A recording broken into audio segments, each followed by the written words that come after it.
오늘 묵상하실 말씀은 디모데전서입니다. 디모데전서는 바울이 한 개인인 디모데를 향하여 쓴 편지 글이 성경이 된 글입니다. 디모데전서 1장 3절 말씀을 읽어보면 내가 마게도냐로 갈 때 너를 권하여 에베소에 머물라 이렇게 기록을 하고 있습니다. 디모데는 에베소 교회를 담임했던 담임 사역자로 볼 수가 있을 것 같습니다. 디모데는 바울이 아끼던 제자였습니다. 젊은 디모데가 에베소 교회에서 사역하는 동안 바울은 감옥에 갇혀 있었습니다. 감옥에서 이 글을 썼던 것으로 보입니다.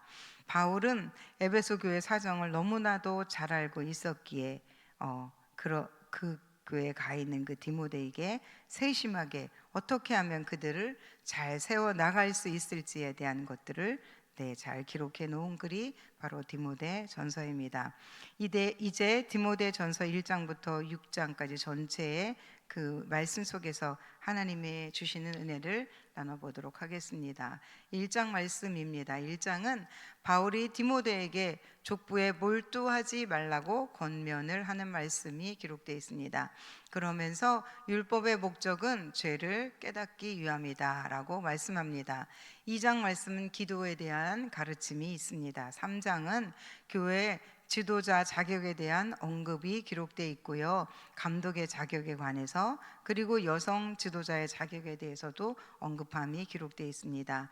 4장 말씀은 디모데에게 경건에 이르도록 훈련하라 라고 권면합니다. 5장은 나이별로 어떤 관계를 해야 하는지 관계에 대한 지침을 기록하고 있고요. 장로님에 대한 존중과 책망을 또한 제시해 줍니다. 6장 말씀은 거짓 교사들의 탐욕을 경계하고 돈 사랑이 모든 악의 뿌리가 됨을 경고하는 말씀입니다. 디모데에게 믿음의 싸움을 또한 싸우라고 격려하기도 합니다. 이렇게 말씀을 살펴본 가운데 하나님은 어떤 분이신지를 살펴보겠습니다. 제가 찾은 그 하나님은 바울을 능하게 하신 하나님, 나도 능하게 하실 하나님이 되십니다. 아멘. 하나님은 바울을 능하게 사용하셨습니다. 바울은 평범한 사람이 아니었던 것으로 저희는 압니다. 좋은 가문에서 태어났고요. 좋은 교육을 받았습니다. 당시에 로마 시민권도 가지고 있었던 것으로 보아 부족한 것이 없는 사람으로 보입니다.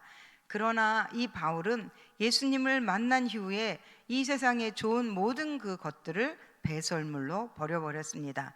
그가 취한 것은 오직 예수님 한 분뿐이셨습니다. 그분만이 그의 가치요 최고의 목적이 되었습니다.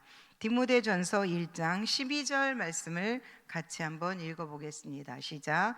나를 능하게 하신 그리스도 예수 우리 주께 내가 감사함은 나를 충성되이 여겨 내게 직분을 맡기심이니. 아멘. 쭉 이어서 13, 19절까지 한번 같이 읽어보도록 하겠습니다. 시작. 내가 전에는 비방자요 박해자요 폭행자였으나 도리어 긍휼을 입은 것은 내가 믿지 아니할 때에 알지 못하고 행하였음이라. 우리 주의 은혜가 그리스도 예수 안에 있는 믿음과 사랑과 함께 넘치도록 풍성하였도다. 믿보다 모든 사람이 받을 만한 이 말이요 그리스도 예수께서 죄인을 구원하시려고 세상에 임하셨다 하였도다. 죄인 중에 내가 괴순이라. 거기까지 읽겠습니다. 뒤는 좀 전에 읽었습니다. 이 성경을 읽으면서 바울의 그 찐사랑이 느껴지시나요? 바울은 예수님을 만나고 나서 알게 되었습니다. 자신이 얼마나 죄인이었는지 알았던 것입니다. 그리고 그 죄인이었던 자신의 옷을 훌훌 벗어 던지고 예수 그리스도로 옷을 입었습니다.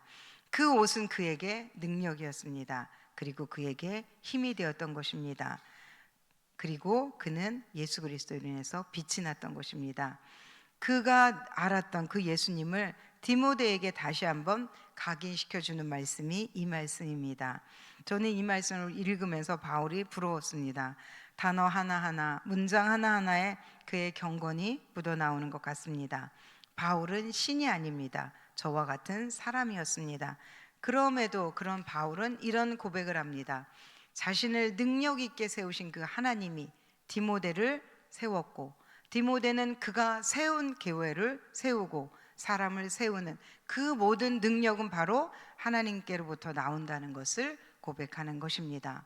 바울을 능하게 하신 그 하나님께서 우리에게도 같은 능력을 주셔서 우리가 맡은 일에 능력 있게 쓰임 받는 우리 모두가 되었으면 좋겠습니다. 우리 모두 사모합시다. 우리 한번 선포해 볼까요? 하나님은 우리 힘이 되어 주시옵소서. 우리에게 능력이 되어 주시옵소서. 아멘. 그래서 이 시대 분별 없이 죽음을 향해 가는 영혼들을 일깨워야 합니다. 우리가 속한 이 당진 땅을 변화시켜 나가야 합니다. 우리가 속한 곳 주의 이름으로 변화시켜 나가야 합니다. 우리가 이 시대를 변화시키는 그러한 주역이 되어야 합니다. 주님, 나를 그렇게 써 주시옵소서라고 고백하는 이 새벽이 되었으면 좋겠습니다. 따라할 교훈을 찾아보겠습니다. 디모데전서 4장 1절로 5절 말씀을 함께 읽어보겠습니다. 시작. 그러나 성령이 밝히 말씀하시기를 후일에 어떤 사람들이 믿음에서 떠나 미혹하는 영과 귀신의 가르침을 따르리라 하셨으니 자기 양심이 화인을 맞아서 의식함으로 거짓말하는 자들이라. 혼인을 금하고 어떤 음식물은 먹지 말라고 할 터이나 음식물은 하나님이 지으신 바니 믿는 자들과 진리를 아는 자들이 감사함으로 받을 것이니라. 하나님께서 지으신 모든 것이 선함에 감사함으로 받으면 버릴 것이 없나니 하나님의 말씀과 기도로 거룩하여 짐이라. 아멘. 바울은 편지를 쓰면서 성령님의 강한 감동을 느낍니다.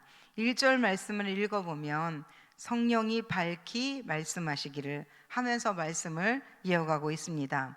환상을 본 것인지 성령의 임재를 느꼈는지 그 임재 가운데 편지를 쓰고 있는 것입니다. 주석을 참조하니 이 말씀은 후일이라고 한 표현에 대해서 종말론적인 입장에서 교회의 지도자들에게 깨어 있어야 할 것을 강조하는 말씀일 것이다라는 그런 해석을 달아놓은 것을 볼 수가 있었습니다. 그 후에 지금 이 편지를 쓴 이후에 교회 공동체 안에서는 이단 사상이 들어왔습니다.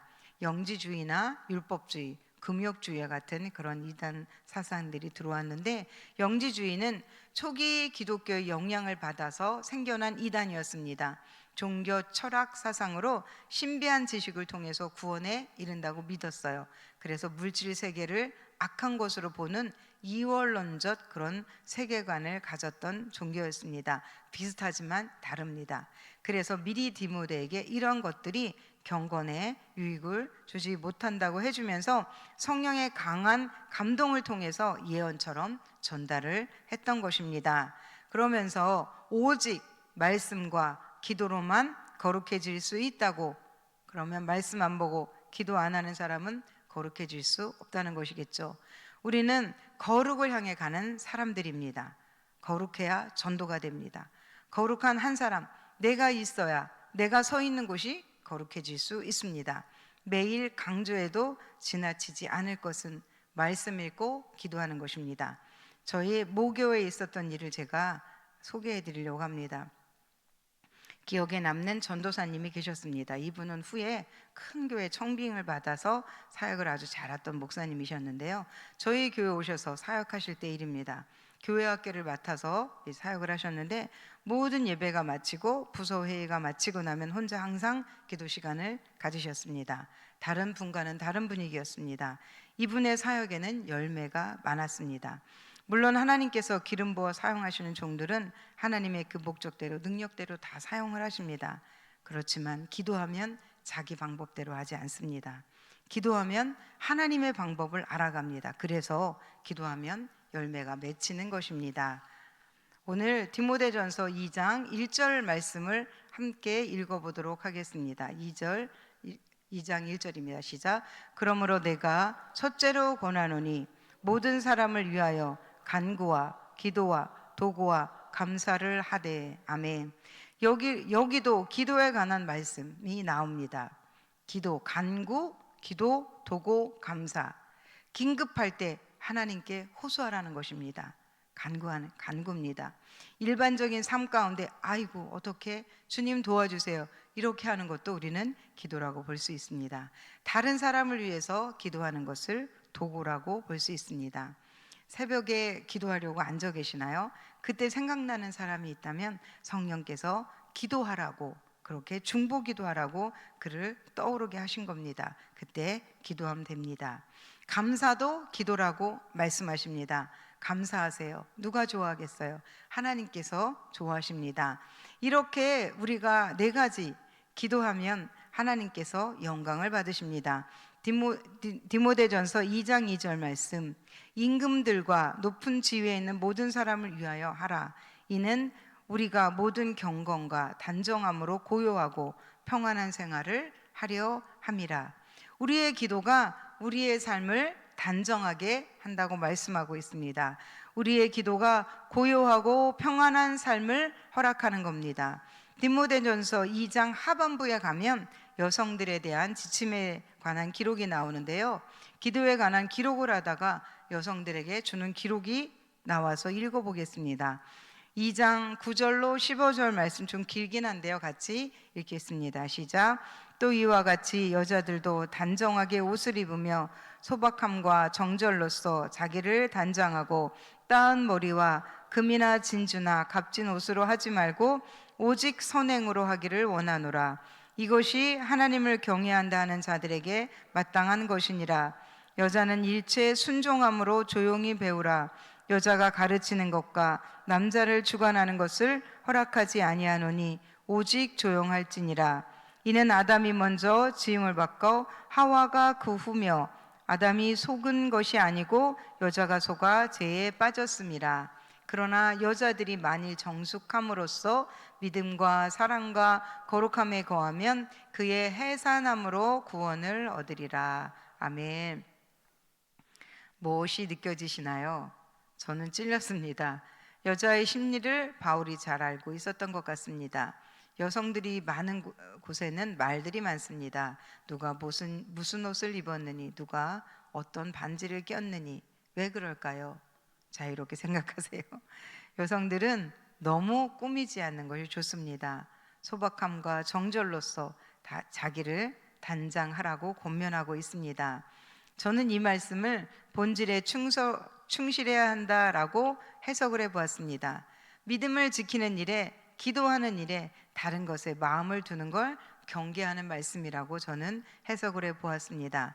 지나치게 꾸미고 자기를 세우려는 그것에 마음을 두는 것이 아니라 오히려 하나님 앞에 기도 생활 또한 말씀 생활에 집중해서 하나님 나라를 세워가는 데 집중하라는 것입니다.